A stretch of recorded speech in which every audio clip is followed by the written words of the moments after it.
Welding पर presentation देने जा रहा हूँ। हमारा पहला टॉपिक है टाइप्स ऑफ वेल्डिंग प्रोसेस। पहला SMAW, MMAW। SMAW को हम MMAW भी बोलते हैं, शिल्डेड मेटल आर्क वेल्डिंग या manual metal arc welding. GMAW, gas metal arc welding, इसे मिग मैग बोलते हैं। FCAW, flux core arc welding. TIG, GTAW, gas tungsten arc welding, जिसे टिग वेल्डिंग बोलते हैं। SAW, submerge arc welding. Oxy acetylene gas welding, यही है सही का गैस वेल्डिंग, इसी को कहते हैं।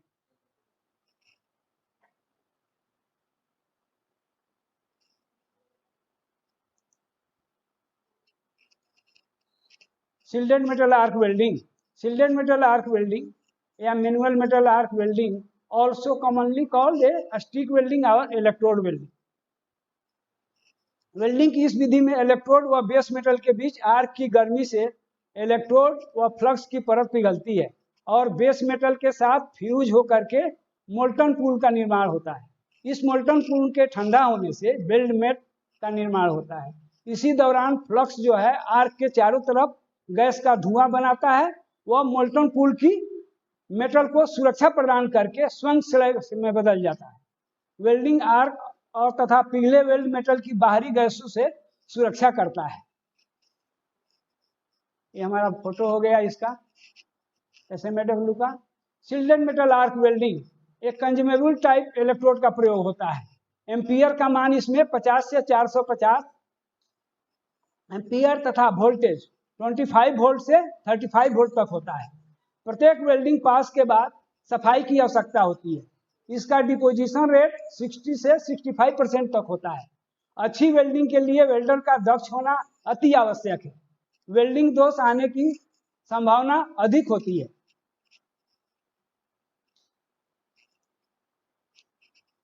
GMAW, gas shielded metal arc welding.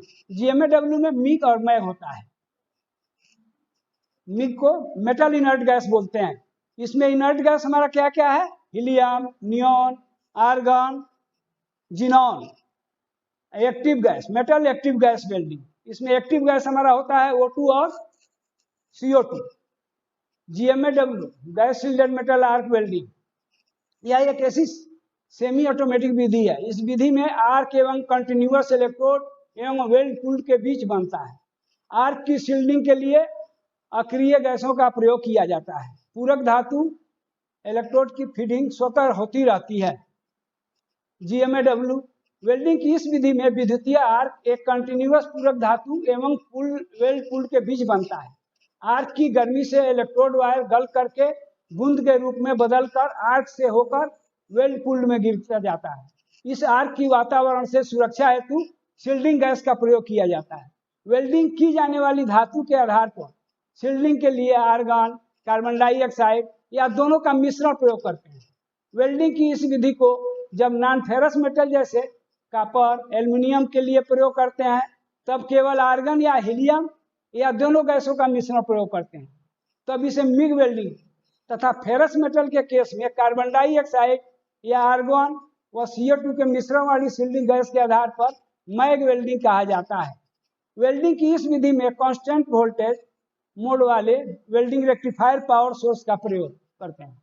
Reverse polarity के साथ किया जाता है। वायर का फीडिंग रेट प्राय 1 मीटर प्रति मिनट से 20 मीटर प्रति मिनट तक रखा जाता है। इस विधि का प्रयोग कॉपर, एल्युमिनियम, स्टेनलेस स्टील एवं माइल्ड स्टील को जोड़ने में किया जाता है।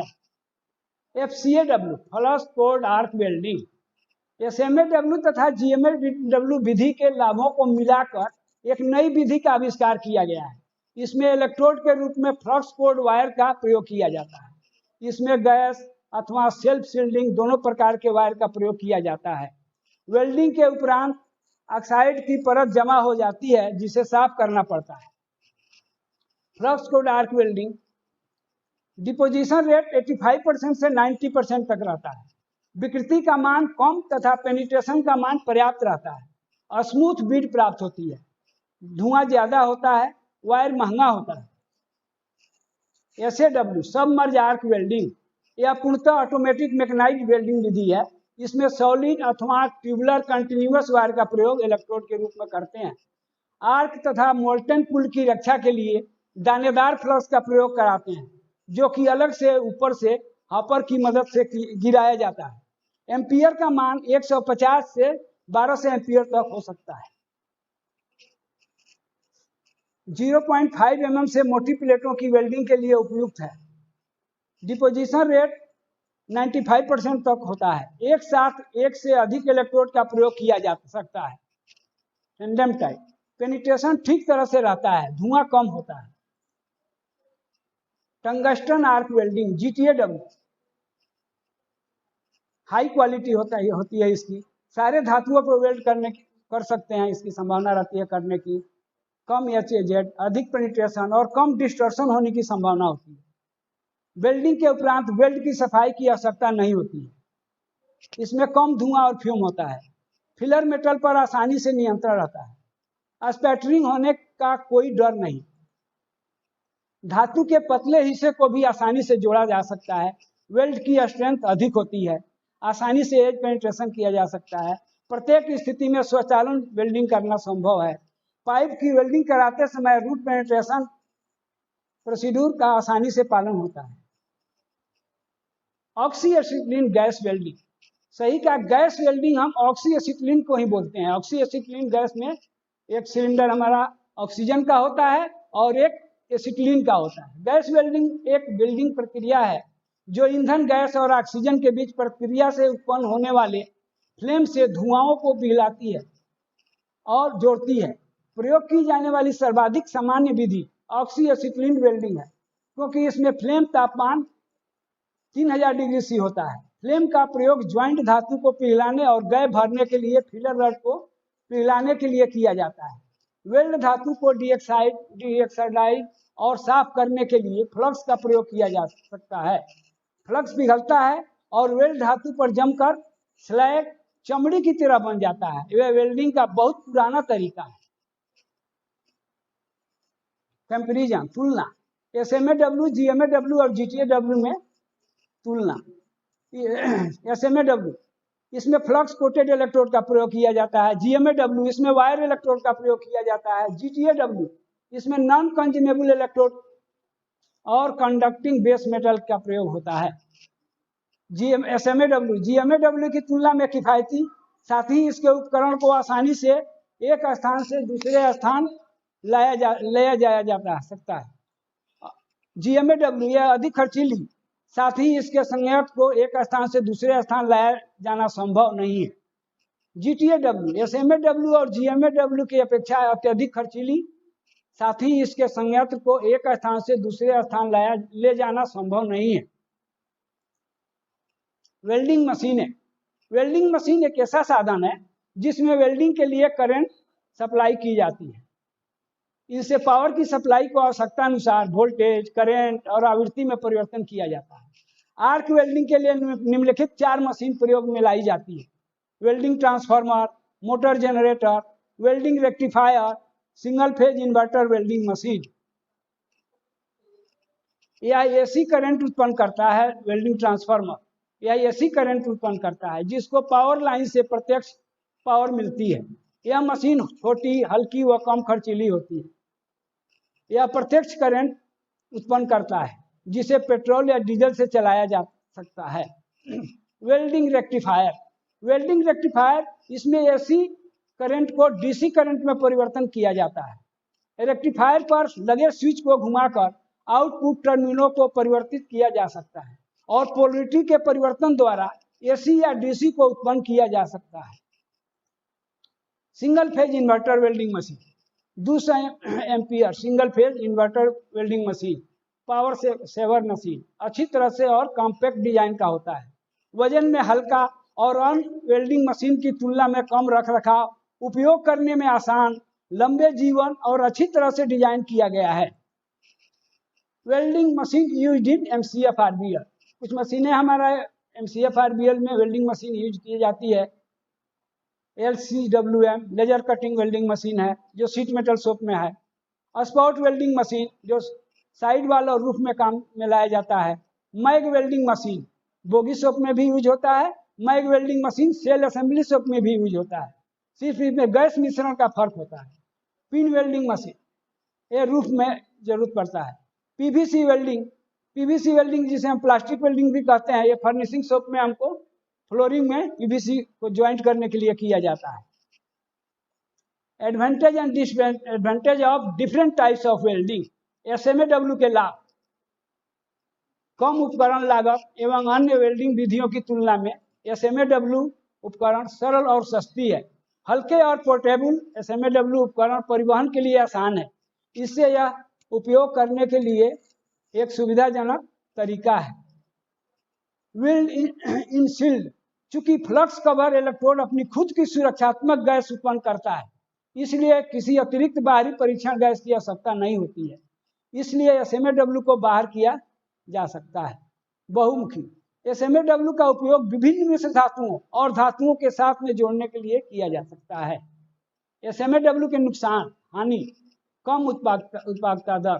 अर्ध स्वचालित या स्वचालित वेल्डिंग प्रक्रिया के विपरीत एसएमएडब्ल्यू एक मैनुअल प्रक्रिया है जो उत्पादकता को कम कर सकता है। कम निक्षेपण, डिपोजिट, निक्षेपण समय की प्रति इकाई जमा की गई वेल्डिंग सामग्री की मात्रा है और एसएमएडब्ल्यू परियोजनाओं में अन्य की तुलना में कम राशि लगती है। स्पैटर और स्लैग क्लीनअप, एसएमएडब्ल्यू के साथ वेल्डिंग के बाद स्लैग को हटाने की आवश्यकता होती है। यह अधिक स्पैटर भी उत्पन्न कर सकता है जो इसे एक गड़बड़ प्रक्रिया बना सकता है।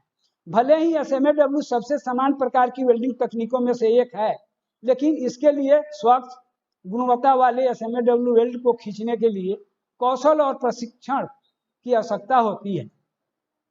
जीएमएडब्ल्यू, गैस मेटल आर्क वेल्डिंग के लाभ एवं हानियां। वेल्डिंग की यह विधि सेमी ऑटोमेटिक होती है, इसमें पूरक धातु की सप्लाई तथा फीडिंग स्वतः होती है। इस विधि में डिपोजिशन रेट 90 से 95% होता है। वेल्डिंग के उपरांत बहुत कम सफाई की आवश्यकता पड़ती है। ऑपरेटिंग फैक्टर अधिक होता है, वेल्डिंग के समय कम लगता है, डिस्टॉर्शन का मान कम रहता है, पेनिट्रेशन पर्याप्त होता है। हानियां, वेल्डिंग के दौरान तेज हवा का बहाव नहीं होना चाहिए। शील्डिंग के लिए गैस का प्रयोग करने के कारण आर्क की चमक अधिक रहती है। इस वेल्डिंग में उपकरणों की लागत अधिक रहती है। वेल्डिंग डिफेक्ट, इसमें हम कुछ डिफेक्ट बताएंगे, जिसमें डिफेक्ट, कॉजेज और रेमेडी, दोष, कारण और निवारण। जैसे पहला हमारा क्रेक क्यों होता है? कारण, वेल्ड मेटल में सल्फर व फास्फोरस की मात्रा ज्यादा होने से होगा क्रेक। वेल्ड मेटल के ठंडा होते समय बेस प्लेट एवं वेल्ड मेटल के बीच ज्यादा खिंचाव होने से हो जाता है। वेल्ड मेटल का रासायनिक मिश्रण गलत होने से क्रेक हो जाता है। रेमेडी, इसका निवारण क्या है? सिर्फ लो हाइड्रोजन अंडरकट डिफेक्ट, इसका कॉज और रेमेडी। अंडरकट क्यों होता है? कॉजेज बता रहे हैं, वेल्डिंग करंट की मात्रा ज्यादा होने से अंडरकट हो जाता है। वेल्डिंग स्पीड ज्यादा होने से भी हो जाता है अंडरकट। इलेक्ट्रोड एंगल गलत होने से भी अंडरकट आ जाता है।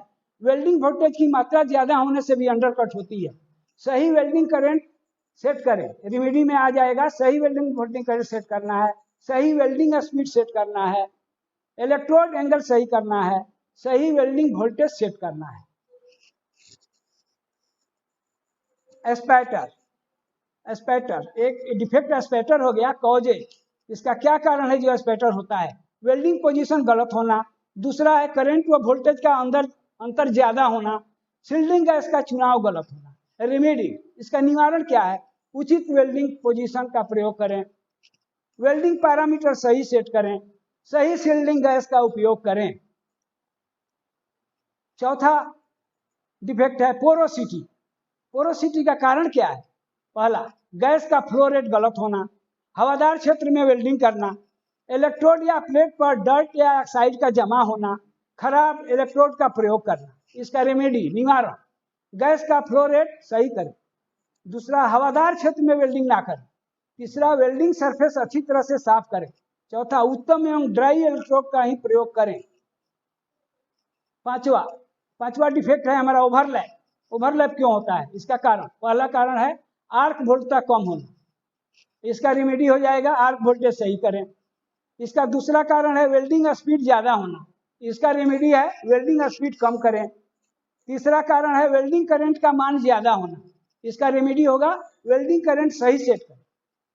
चौथा, सही ढंग से फ्यूजन का ना होना, इसका रेमेडी हो गया सही ढंग से फ्यूजन होना चाहिए। छठा, स्लैग इंक्लूजन, डिफेक्ट हो गया हमारा स्लैग इंक्लूजन। कॉजेज, पहला कॉजेज है 2 वेल्डिंग पासों के बीच की सफाई पूरी ना होना, इसका रेमेडी हो गया 2 वेल्डिंग पासों के बीच अच्छी तरह सफाई करें। दूसरा, इलेक्ट्रोड या प्लेट पर डर्ट या ऑक्साइड का जमा होना, इसका हमारा रेमेडी है वेल्ड ज्वाइंट की सतह को अच्छी तरह साफ करें। वे इलेक्ट्रोड के एंगल का गलत होना, इलेक्ट्रोड का एंगल सही करें। Incomplete fusion, incomplete fusion, defect हो गया इनकम्प्लीट फ्यूजन। कॉजेज हो गया पहला, करंट की मात्रा कम होना, इसका रेमेडी होगा सही वेल्डिंग करंट सेट करें। वेल्डिंग स्पीड का सही ना होना, सही वेल्डिंग स्पीड सेट करें। तीसरा, टर्च एंगल गलत होना, टर्च एंगल सही करें। वेल्डिंग ज्वाइंट डिजाइन गलत होना, तो सही वेल्डिंग डिजाइन बनाएं। इनकम्प्लीट पेनिट्रेशन, इनकम्प्लीट पेनिट्रेशन ये डिफेक्ट हो गया। कॉजेज, वायर, पहला हमारा कॉज है वायर एवं गैस का गलत चयन करना, ये रेमेडी में हम करेंगे सही गैस एवं इलेक्ट्रोड वायर का चुनाव करेंगे। इसका इलेक्ट्रोड का साइज अधिक होना डिफेक्ट में है, रेमेडी होगा सही इलेक्ट्रोड का चयन करें। तीसरा, गलत वेल्डिंग टेक्निक का प्रयोग करा, सही साइज का इलेक्ट्रोड का प्रयोग करें, वेल्डिंग टेक्निक सही करें। वेल्डिंग करंट का मान कम होना, सही वेल्डिंग करंट का मान सेट करें। क्वालिटी टेस्टिंग ऑफ वेल्डिंग, ये हमारा क्वालिटी टेस्टिंग ऑफ वेल्डिंग में 2 तरह के होता है, destructive test, non destructive test. Destructive test और नॉन डिस्ट्रक्टिव, डिस्ट्रक्टिव जो हो गया इसमें एक पहला है फ्री बेंड टेस्ट, वेल्डेड जोड़ों को 22 पर किया जाता है और निर्धारित करने के लिए हथौड़े से प्लेट पर फोर्स लगाकर चेक किया जाता है। इसमें दूसरा है निक ब्रेड टेस्ट, इसके लिए कट से 1.5 से 2 mm की ग्रूव वेल्ड की कटर लाइन से बनाते हैं और फिर हथौड़े से ज्वाइंट की दूसरी तरफ बल देते हैं, फ्रैक्चर पीस का अध्ययन करते हैं। Fillet fracture test, fillet hammer या बार द्वारा करते हैं। डिस्ट्रक्टिव टेस्ट, लेबोरेटरी में डिस्ट्रक्टिव टेस्ट किया जाता है। इसमें आ गया टेंसाइल टेस्ट, वेल्ड की टेंसाइल स्ट्रेंथ और डक्टिलिटी को जानने के लिए। गाइडेड बेंड टेस्ट, वेल्ड की फिजिकल दशा को समझने हेतु। इम्पैक्ट टेस्ट, इस परीक्षण से वेल्ड जोड़ की डक्टाइल या ब्राइटल नेचर पता चलता है। फ्रैक्टिक टेस्ट, इस परीक्षण से वेल्ड जोड़ का क्रैक होने की संभावना पता चलता है। नॉन डिस्ट्रक्टिव टेस्ट, इन्हें निम्न रूप से वर्गीकृत किया गया है। स्पेशल एनडीटी परीक्षण, पहला है magnetic particle test, liquid penetrate test, radiography x ray test, gamma ray test, ultrasonic test. Non destructive test, stethoscopic ध्वनि परीक्षण, जब किसी हथौड़े से मारने पर वेल्ड धातु से एक अलग आवाज आती है, जबकि एक वेल्ड धातु युक्त 2 से एक अलग आवाज आती है। रेडियोग्राफिक परीक्षण, इस परीक्षण को एक्सरे या गामा रे परीक्षण भी कहते हैं। एक्सरे टेस्ट, इस परीक्षण में वेल्ड की आंतरिक स्ट्रक्चर का पता लगाया जाता है। वर्क पीस को एक्सरे के बीच में रखा जाता है और एक्सरे के पास किया जाता है, अगर कोई डिफेक्ट होता है तो वह फिल्म में दिख जाएगा। नॉन डिस्ट्रक्टिव टेस्ट, गामा किरण परीक्षण, छोटी वेवलेंथ की किरणों से रेडियम या रेडियम यौगिक जैसे कोबाल्ट 60 द्वारा दी जाती है। ये किरणें धातु की अधिक गहराई तक प्रवेश करती है। गामा किरण परीक्षण के लाभ, यह प्रक्रिया पोर्टेबल है, जहां बिजली उपलब्ध नहीं है इन परीक्षणों को उपयोग किया जाता है। इसका प्रयोग उच्च गुणवत्ता वाले बॉयलर, पेन स्टॉक पाइप आदि में किया जाता है। नॉन डिस्ट्रक्टिव टेस्ट में मैग्नेटिक पार्टिकल टेस्ट, इस परीक्षण का उपयोग सतह पर दोषों का पता लगाने के लिए किया जाता है। साथ ही इस विधि से सतह से 6 मिलीमीटर की गहराई तक दोष पता चल जाता है। परीक्षण करने के लिए लोहे के चूर्ण को पहले जोड़ पर छिड़का जाता है और जब यह टेस्ट पीस को चुंबकित किया जाता है तो लौह कण डिफेक्ट के किनारे पर एकत्र हो जाते हैं, जिससे क्रैक का पता चल जाता है। Non destructive test, liquid penetrate test, जब स्वच्छ वेल्डेड जोड़ पर रंगीन डाई का छिड़काव किया जाता है और फिर सोकिंग के लिए छोड़ दिया जाता है। फिर डाई को क्लीनर की मदद से धोकर सुखाया जाता है। सूखी सतह पर डेवलपर सफेद रंग का होता है का छिड़काव करते हैं। अब यदि क्रैक है तो रंगीन डाई सफेद रंग के डेवलपर की कोटिंग पर दिखाई देता है। अल्ट्रासोनिक टेस्ट, इस परीक्षण में उच्च आवृत्ति की ध्वनि तरंगों का उपयोग किया जाता है। इस परीक्षण का उपयोग वेल्डेड ज्वाइंट में डिसकंटिन्यूटीज का पता लगाने के लिए किया जाता है। ध्वनि तरंगे पतली प्लेट से अत्यंत मोटी प्लेट 6 से 10 मीटर स्टील की प्लेट में ट्रेवल कर सकती है। ध्वनि तरंगों की प्रतिध्वनि एक ट्रांसमीटर द्वारा सीधे कैलिब्रेटर स्क्रीन पर दिखाया जाता है। सेफ्टी ड्यूरिंग वेल्डिंग, वेल्डिंग के दौरान सुरक्षा। हमको वेल्डिंग के दौरान क्या क्या सुरक्षा पर ध्यान देना चाहिए। कारीगर की ड्रेस टाइट होनी चाहिए। कारीगर को जूते पहनकर वेल्डिंग करनी चाहिए। वेल्डिंग करते समय हाथ में चमड़े के दस्ताने पहनने चाहिए। वेल्डिंग करते समय आंख पर चश्मा, हेलमेट या हैंड शील्ड का प्रयोग करना चाहिए। इलेक्ट्रिक आर्क वेल्डिंग को नंगी आंखों से नहीं देखना चाहिए। सही इलेक्ट्रोड होल्डरों का प्रयोग करना चाहिए। गर्म जब को बिना दस्ताने पहने हाथ से स्पर्श नहीं करना चाहिए। किसी भी ऐसी मशीन का प्रयोग नहीं करना चाहिए जिसके बारे में जानकारी न हो। गीले स्थान पर वाल्व वेल्डिंग नहीं करना चाहिए। गैस वेल्डिंग करते समय सही फ्लक्स का प्रयोग करना चाहिए। Robotic welding, introduction of to robotic welding. Robotic welding is use of mechanised programmable tools which completely automate a welding process by both performing the weld and handling the part. Robot welding is a commonly used for resistance spot welding and arc welding in high production applications such as the automotive industry. Advantage robotic welding, इसमें advantage हमारा क्या क्या है। Safety है, इसमें quality higher है, less labour जिसकी जरूरत आवश्यकता पड़ती है, लो कॉस्ट खर्च कॉस्ट हमारा लो है। गैस कटिंग प्लांट और उपकरण, gas cutting plant and equipment. Cutting उपकरण, कटिंग इक्विपमेंट।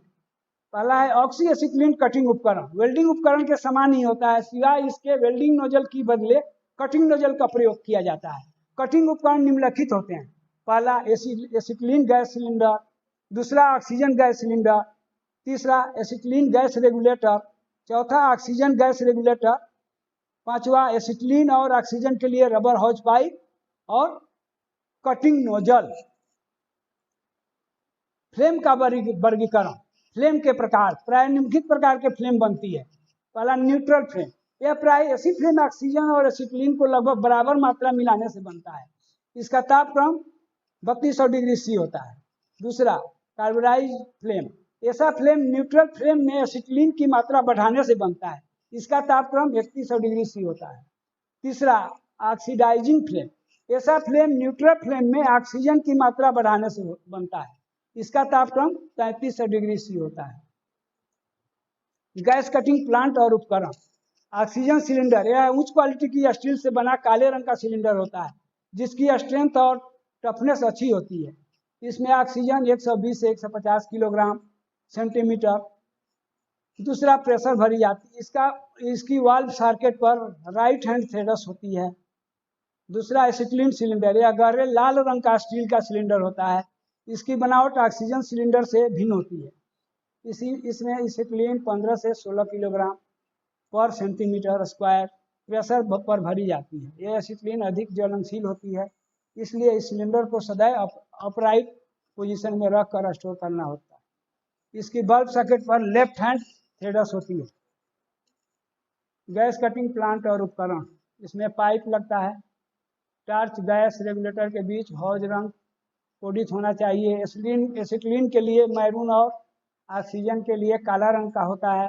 ऑक्सीजन नली की फिटिंग में दाहिने हाथ के छेद होते हैं, जबकि एसिटिलीन नली पर बाएं हाथ के छेद होते हैं। गैस रेगुलेटर होता है। गैस रेगुलेटर का प्राथमिक कार्य गैस के दबाव को नियंत्रित करना है। यह सिलेंडर में जमा गैस के उच्च दबाव को कम या अधिक कर देता है और इसे वेल्डिंग के दौरान बनाए रखने में सहायता करता है। गैस कटिंग प्लांट और उपकरण। रेगुलेटर के पास दो अलग अलग गेज हैं। सिलेंडर में गैस के लिए एक उच्च दबाव गेज और फ्लेम के दबाव के लिए कम दबाव गेज। सिलेंडर में बची हुई गैस की मात्रा का अंदाजा हाई प्रेशर गेज से लगाया जा सकता है। रेगुलेटर, जिसमें एक दबाव समायोजन पेंच होता है, का उपयोग आउटलेट गैस के दबाव को सेट करके फ्लेम में गैस प्रवाह दर को नियंत्रित करने के लिए किया जाता है। Laser cutting machine, laser cutting एक उच्च शक्ति वाले लेजर का उपयोग करता है जिसे बीम या सामग्री को निर्देशित करने के लिए प्रकाश की और कंप्यूटर संख्यात्मक नियंत्रण के माध्यम से निर्देशित किया जाता है। आमतौर पर प्रक्रिया सामग्री पर काटे जाने वाले पैटर्न के CNC का पालन करने के लिए गति नियंत्रण प्रणाली का उपयोग करती है। Plasma cutting machine, plasma cutting एक ऐसी प्रक्रिया है जो गर्म प्लाज्मा के त्वरित जेट के माध्यम से विद्युत प्रवाहकीय सामग्री को काटती है। प्लाज्मा टर्च से काटे जाने वाले विशिष्ट सामग्रियों में स्टील, स्टेनलेस स्टील, एल्यूमिनियम, पीतल और तांबे शामिल है। हालांकि अन्य प्रवाहकीय धातुओं को भी काटा जा सकता है। व्यक्तिगत सुरक्षा, personal protective equipment, PPE। PPE में हमारा पहला हो गया वेल्डिंग हेलमेट, दूसरा हैंड ग्लोव्स, तीसरा सेफ्टी शू, चौथा एप्रॉन, पांचवा लेग गार्ड। व्यक्तिगत सुरक्षा उपकरण में छठा है हैंड स्लीव, सातवां नोज मास्क, आठवां सुरक्षक चश्मे, नौवां ईयर प्लग, 10वां कैप टोपी।